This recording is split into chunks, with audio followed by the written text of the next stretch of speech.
அனைவருக்கும் வணக்கம். நான் உங்கள் தோழி. இன்று நாம் காணும் பதிவு பெண்களுக்கான ஒரு முக்கியமான பதிவைத்தான் நாம் பார்க்க போகின்றோம். வாங்க. திருமணமான ஒவ்வொரு பெண்களும் தாலி அணிவது புனிதமான ஒன்று. கணவன் மனைவி பந்தத்தை உறுதி செய்வது இந்த தாலி தான். அப்படிப்பட்ட தாலியை நாம் வாங்கும் பொழுதும் அணியும் பொழுதும் சில விஷயங்களை நாம் கவனிக்க வேண்டியுள்ளது. இந்த திருமாங்கல்யம் என்பது கணவருக்காக பெண்கள் அணியக்கூடியது.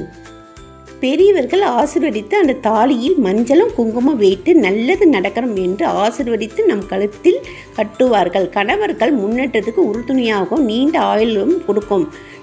அப்படிப்பட்ட மாங்கல்யத்தில் பெண்கள் செய்யும் சில தவறுகளால் கணவனின் முன்னேற்றத்துக்கும் தடைகளாக இருக்கும் பிரச்சனைகளும் வரவும் செய்யும். இதை சரி செய்ய நாம் தாலி கயிற்றில் தினமும் மஞ்சள் தேய்க்க வேண்டும். தாலி கயிறு எப்பொழுதும் மஞ்சள் நிறத்தில் இருக்க வேண்டும். சரடு போட்டு இருப்பவர்கள் அதில் கோத்திருக்க தாலி இருக்கும் கயிற்றில் மஞ்சள் தடவி விடுங்கள். தினமும் நம் தாலியில் குங்குமம் வைக்க வேண்டும். நாம் தாலி கயிறு மாற்ற வேண்டும் என்றால் ஆடி பெருக்கு அன்று தான் தாலி கயிற்றை மாற்றினால் கணவருக்கு நீண்ட ஆயுள் கிடைக்கும். அதேபோல் இரும்பினால் செய்யப்பட்ட எந்த பொருளும் தாலி கூட சேர்த்து அணியக்கூடாது. உதாரணத்துக்கு சில பேர் லாக்கர் சாவி செப்டி பின் என்று அணிந்து இருப்பார்கள். அப்படி நாம் தாலி கயிற்றில் அணியக்கூடாது. ஏனென்றால் இரும்பு என்பது சனி பகவான் கூறியது எதிர்மறை ஆற்றல் தரம். அதனால் கணவருடைய வருமானத்தில் தடை செய்யும்.